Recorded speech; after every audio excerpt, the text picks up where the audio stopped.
Prime ইসলামী লাইফের 2025 সালের ব্যবসা বর্ষ উদ্বোধন প্রতিষ্ঠানটির প্রধান কার্যালয়ের হলরুমে অনুষ্ঠিত হয়েছে। কোম্পানির চেয়ারম্যান মোহাম্মদ আক্তার অনুষ্ঠানে প্রধান অতিথি হিসেবে উপস্থিত থেকে কেক কেটে নতুন সালের ব্যবসা বর্ষ উদ্বোধন করেন। প্রাইম লাইফের মুখ্য নির্বাহী কর্মকর্তা মোহাম্মদ শামসুল আলমের সভাপতিত্বে AKM আবুল মনসুর চৌধুরী, মোহাম্মদ কামরান হামিদ, মোহাম্মদ মনিরুজ্জামান মজুমদার, উপদেষ্টা ATM হামিদুল হক, চিফ কনসালটেন্ট রহিমউদ্দৌলা সহ প্রতিষ্ঠানটির ঊর্ধ্বতন কর্মকর্তারা এ সময় উপস্থিত ছিলেন। ভিডিও কনফারেন্সের মাধ্যমে দেশের সকল অফিসের কর্মকর্তা কর্মচারীরা এ সময় যুক্ত ছিলেন। পরে ব্যবসায়িক সফলতা ও সকলের সুস্বাস্থ্য কামনা করা হয়।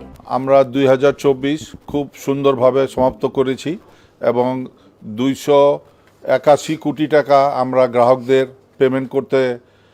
পেমেন্ট করতে সক্ষম হয়েছি। আশা করতেছি ইনশাল্লাহ 2025 আমাদের আরও ভালো যাবে এবং গ্রাহকদের আমরা সন্তুষ্টি করতে পারবো।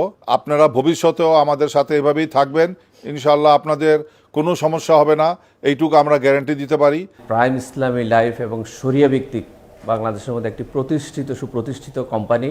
আপনারা জানেন যে আমরা ইতিমধ্যে 2024 সালে আমরা প্রায় 135 কোটি 78 লক্ষ টাকা আমরা ব্যবসা অর্জন করেছি। প্রাইম ইসলামী লাইফ বরাবরই আপনার গ্রাহকদের দিকটা সবচেয়ে বেশি দেখছে। যতগুলো আমাদের অফিস আছে আমরা অনলাইনের আওতা আমরা এগুলোকে নিয়ে এসেছি।